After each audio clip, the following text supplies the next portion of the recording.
Já pensou em colocar um cabeçote angular no trocador de ferramentas do seu centro de usinagem? Então assiste o programa de hoje com a Unicom no Infometal.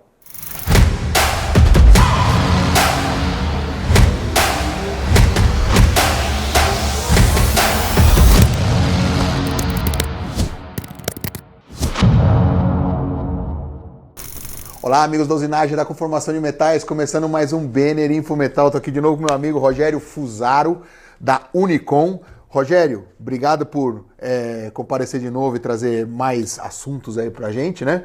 Perfeito. E sobre o que a gente vai falar hoje? Bom, tudo bom? Sobre cabeçotes angulares. O quanto essa tecnologia vai ajudar a reduzir os tempos de usinagem e tornar a sua máquina muito mais produtiva. Cabeçote angular para máquinas de fresamento, né? Para centros de usinagem, mandrilhadora. Exatamente. Não é para torno. Não. Centros de usinagem, Centros de usinagem. Mandrilhadoras, fresadoras, portais, seja lá o que for, todo tipo de ferramenta. Pode ir no trocador de ferramentas, pode ir troca manual, etc. Pode ir no trocador de ferramentas, isso é novidade, né? Porque o que eu conheço de cabeçote angular é um trambolhão, né? Que o usuário ele vai lá, deixa na bancada, aí vai lá, fica com dor nas costas para colocar o negócio, né? Assim, né? Esse daí ele vai no trocador. Vai no trocador. Ele vai no trocador, olha que legal. Exatamente. E aí ele é um ângulo fixo ou é variável? Como é que funciona? Temos todas as opções. Pode ter o ângulo fixo, tá? Mas também o variável, que é o cabeçote universal de vários ângulos, onde você regula fora o ângulo desejado, tá? Preseta esse cabeçote, coloca na máquina, coloca no trocador, vai trocar normalmente como qualquer outra máquina, tá? Como qualquer outra ferramenta, e você vai utilizar isso. Entendi. E aí o peso do cabeçote com a ferramenta, ele é o peso que atende aos trocadores de ferramenta normalmente, né? Via de regra, ele atende aí ao que tem no mercado. Eu diria que 80% a 90% das máquinas vão aceitar ou vão conseguir comportar os nossos cabeçotes tradicionais que têm o corpo em aço. Mas, para algumas máquinas que têm um porte um pouco mais delicado, que estão mais orientadas para alta velocidade e tudo mais, a gente desenvolveu os corpos em alumínio para transformar o cabeçote num corpo, com um corpo muito mais leve. Né? Então, por exemplo, um cabeçote normal que pesaria 4 quilos, por exemplo, o de alumínio vai pesar 2,8, 2,9. Mas é legal, porque 4 quilos já normalmente, a maioria dos trocadores de ferramenta já suporta até mais ou menos 8, né? Então 4 quilos já atende, mas se precisasse tem ainda um de 2, é isso? A metade do preço. 2,9 por aí.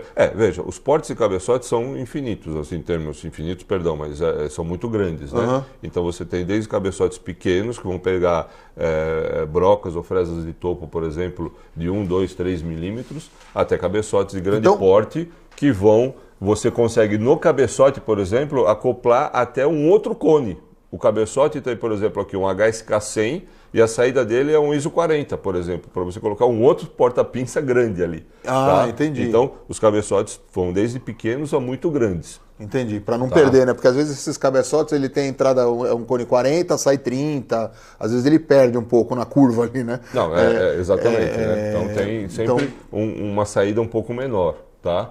Mas o ganho é muito grande. Por quê? Deixa eu ver se eu entendi. Então, ó, o cara está lá usinando, né? A ferramenta está aqui, né? Aí ele vai lá, busca no trocador um cabeçote, vem uma ferramenta aqui 90 graus, ou assim. Exatamente. Do jeito que ele quiser. Aí ele vai lá, troca, volta uma ferramenta. Exatamente. Então é bem prático isso daí, né? Então, qual a grande praticidade e por que ele faz o ganho e tornar a máquina mais produtiva? Normalmente você tem um centro de usinagem vertical, por exemplo. Então você faz todas as operações de forma vertical. Se você tem uma operação que exige ou uma entrada lateral, um furo lateral, ou um furo angular, etc., você teria que parar, virar a peça, ou ter um dispositivo que faz esse tombo, etc. e tal. Ou seja, você tem um tempo morto adicionado à tua usinagem. Se você coloca um cabeçote angular, isso você ganha, porque daí você troca entre o cabeçote angular no ângulo que for, e vai fazer a usinagem ganhando tempo. E eu lembro que, pelo menos da época, né, das vezes que eu vi esse tipo de cabeçote, né, quando a máquina tinha a refrigeração pelo centro da ferramenta, quando você colocava esse cabeçote, muitos deles você não pode usar a refrigeração pelo centro da ferramenta, né? Porque aí sai, começa a sair líquido por tudo. O seu, ele pode usar refrigeração pelo centro da ferramenta? Sim. Temos versões de cabeçotes voltadas para alta pressão até 100 bar. Olha que legal. Tá? Então você não vai ter perda nenhuma em termos de recurso da tua máquina porque usou um cabeçote angular. Isso é interessante, porque às vezes tem uma furação ali lateral para fazer, mas que aí o cara não compra esse cabeçote que ele fica com receio, né, porque às vezes de o não material, poder usar refrigeração. A operação, ali, o material, a precisão que é exigida precisa da refrigeração de alta pressão, né? Então esse cabeçote vai manter esse recurso na tua máquina. Tá? Acho que legal. Então os cabeçotes angulares, eles auxiliam um centro de usinagem horizontal a fazer operações verticais sem você mexer a peça, tá? Ou seja, você consegue numa única fixação garantir precisão, produtividade, etc, porque você não mexe a peça, ou seja, as medidas que estão ali amarradas em relação a uma operação vertical como uma operação horizontal, por exemplo, você mantém essa amarração porque a fixação é uma só, tá? Então você ganha isso, tá? Você transforma, você inverte, ou seja, você um centro de usinagem vertical, você transforma ele em operação horizontal ou vice-versa, um horizontal em operação vertical. Você ganha isso daí. Isso é uma condição, tá, que já te dá uma amplitude enorme de ganho. E onde são fabricados esses cabeçotes aí? São os cabeçotes da Alberti, tá, da Itália. Tá, a fábrica fica ali pertinho de Milão, em Saronno.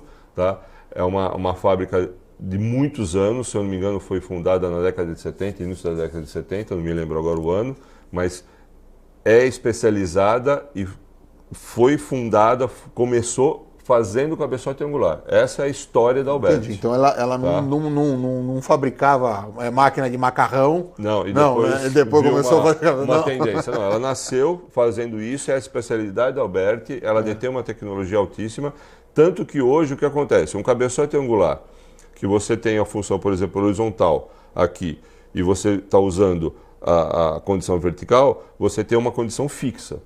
Tá? Hoje nós temos um cabeçote que chama o cabeçote indexável, que você consegue, no mesmo cabeçote, utilizando o seu eixo C, do fuso de posicionamento aqui de 360 graus, fazer operação angular em qualquer ângulo aqui de posicionamento. Então, por exemplo, você está fazendo uma usinagem nesse sentido, você sai da posição, gira 90 graus, acopla, gira de novo. Sai, desacopla, gira. E esse sistema em qualquer máquina que tenha o eixo C? Em qualquer máquina que tenha o eixo C. Muito legal. Tá? Então você ganha uma flexibilidade muito grande.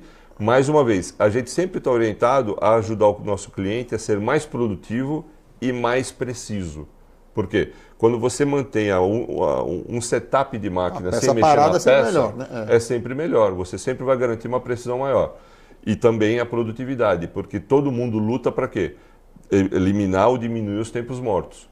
Tá? Máquina de usinagem. Sim, e como o cabeçote está no magazine, não precisa parar a máquina para colocar, não precisa, então já vai. Temos a versão. É como se fosse uma ferramenta normal. Né? Exato. Temos a versão Control, né, que é o modelo do cabeçote angular Alberti linha Control, que é voltada para os centros de usinagem com trocador automático de ferramentas. E temos a versão modular, que é a linha orientada para máquinas sem trocador de ferramentas, por exemplo, mandelhadoras, fresadoras tipo portal, etc., que não tem o trocador de ferramentas, mas você precisa da utilização de um cabeçote angular. Legal, eu acho que deu para o pessoal entender aí, acho que vocês entenderam, né? Queria agradecer de novo aí a sua participação, Rogério. E é isso aí, pessoal. Espero que vocês tenham gostado. Até a próxima. Valeu! Eu que agradeço aí. Até a próxima.